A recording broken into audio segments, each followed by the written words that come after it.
One of the questions that we get asked a lot is, can we get a car on Tuesday? We can return it on Wednesday. We don't hire the cars out. It's basically we send an instructor with the vehicle. All of our vehicles are modern vehicles, most of them a couple of years old, and we send an instructor to your appointment on the day of your driving assessment. A person who's fully familiar with the procedures of a driving assessment in Western Australia would be a suitable candidate to use this service, car hire. Just hiring a car and an instructor to do a short 45-minute lesson, unless you've done professional driving lessons previously, it is almost impossible to pass. We also get a lot of people ringing up and asking, I just wanted a car, I don't even need that 45-minute lesson. Let me be honest, look, if you're not familiar with a vehicle, you'd need a few minutes to get the hang of what's what. Particularly if you lack experience. Take at least a lesson a week before, so you've got plenty of time to even postpone if necessary. It's suitable only for people who have previously done driving assessment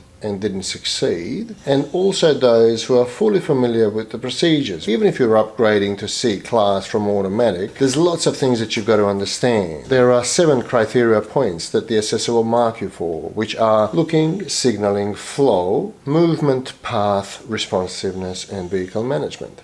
So it's not only changing gears. For example, if you're upgrading to your manual C-class license, there's a lots involved. Say, for example, if you don't check your blind spot every time when you merge and when you change lanes, when you overtake parked vehicles, they are going to mark you severely. If you're unaware of any of these particulars, if you, for example, don't indicate out of roundabouts every time, and if you don't check your mirrors, and if you don't check your blind spot, and if your flow is inadequate, if your path is not spot on and all of that, they do not pass clients. In our experience of almost 20 years, not many people passed if they really wanted just the car on the day of a test. Unfamiliarity and underpreparedness is still number one cause for not passing a driving assessment, no matter what your stage of driving is. So we strongly recommend that person who wants to hire a car, which is, obviously hire an instructor for a certain amount of time with the vehicle, consider doing a lesson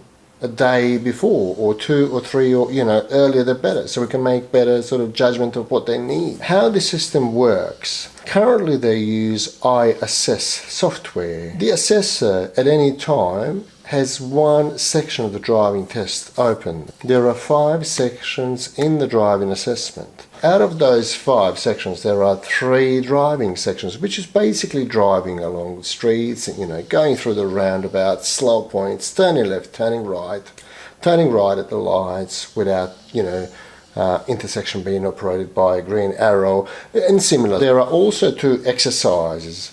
The first exercise is called left something behind, and the second exercise is called stopping for shopping.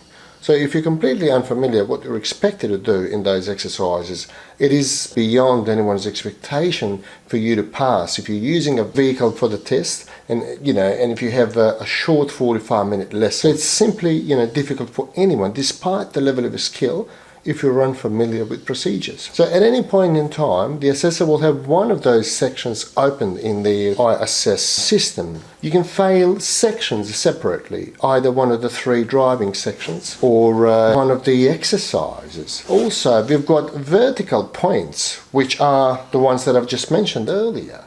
So they are looking, signalling, flow, movement, path, responsiveness, and vehicle management. So there are 7 criteria points. Responsiveness is usually left out unless something extraordinary happens, such as a kid chases a ball, jumps right in front of you, and you'd have to intervene as good as any experienced driver. So when I say vertically, you can fail vertically, those points are selected across every section out of the 5 sections vertically, which again are looking, signalling, flow, movement, path, responsiveness, and vehicle management. How you can fail vertically even if you pass all the sections separately. Okay, this is how it works. If you don't signal enough, such as when exiting roundabouts, when overtaking parked vehicles, when merging, changing lanes, reverse parking, reverse parallel parking, and any other possible situation where you might need to use indicators correctly. So the indicators must be used correctly and on time, okay? So if you didn't signal, or if you signaled incorrectly, that alone can fail your driving assessment. If it's not sufficient, if it doesn't meet the criteria, you're not going to make enough points. And you can fail for that. Flow, if you don't fit in with the traffic properly, if you miss opportunities to turn and similar, you will lose points for flow. So it's not always safest to wait if we have opportunity to take a turn. Or, for an instance, if your vehicle management isn't right, if you seated too far, if your position behind the wheel isn't, correct, such as, if you're too far, if you've got your arms stretched, if you take both hands off steering wheel as your car is in motion, that's a fail on the spot.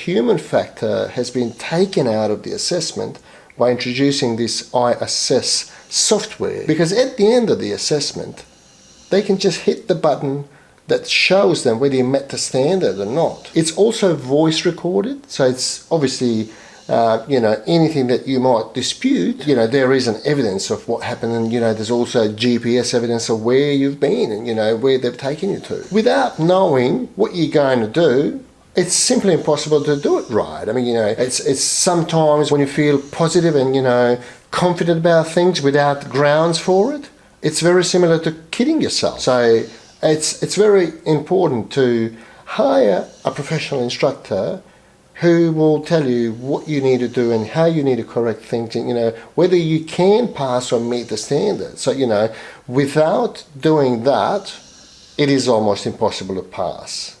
Some people say, oh, my father used to be an instructor, so he showed me everything. Well, there's an instance, yeah. So, you've been, informed that, you know what to do. Or if you were really diligent about checking everything online and, checking videos such as this one. We've got a lot of tips on, on our YouTube channel, so check them out. There's an exercise left something behind us, overtaking parked vehicles, how to stop correctly at the stop sign, level railway crossings and everything really. So if you are really diligent and if you can practice with your family, yes. But sadly, we see a lot of people that we actually send playlists of the videos where they can see exactly what they're going to be expected to do, and they fail to watch them because they didn't have time. A lot of times people would be busy playing video games and not actually checking the speed limits in the area. We've got videos that show speed limits in the area where they're going to be doing the test, and the next day they fail for speeding. And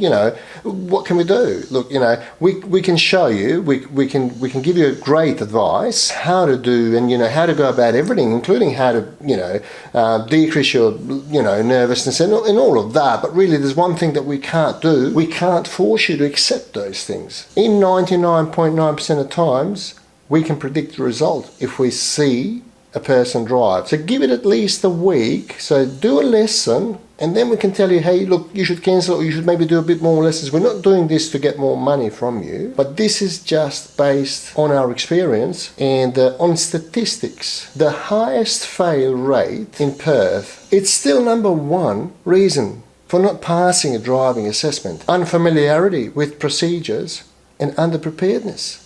It's as simple as that. So please, give us a call during our business hours, Monday to Saturday, and we can give you right advice. So please understand that this Assess software is something that's new, and a lot of people don't understand how it works. There's no, freedom to argue with the assessor what you did and what you didn't, because there's an evidence of it. They mark it as you go. You can put in a complaint, but, really, it's not going to get you anywhere. And currently, there are no assessors who are unfair, okay, or who would be really picky on something. They look at safety aspects, and obviously they're going to record anything that you do wrong. But if you pile up too many minor errors, such as not indicating, if you can call them minor errors, some people do. But really, sometimes, you know, if you don't indicate, you're going to potentially mislead other road user, or if you indicate and leave it for longer. So for example, if you've got a street that's coming up and you're turning left at the lights that's about 100 meters from that particular street, as much as your indicators are the way of communicating, they can also miscommunicate your intentions. So give us a call during our business hours and we'll give you advice on what we believe you should do. So if you're hiring a car, make sure that you're familiar with procedures. Check out some of our other videos on this YouTube channel. Thank you for watching, and we'll see you in the next video.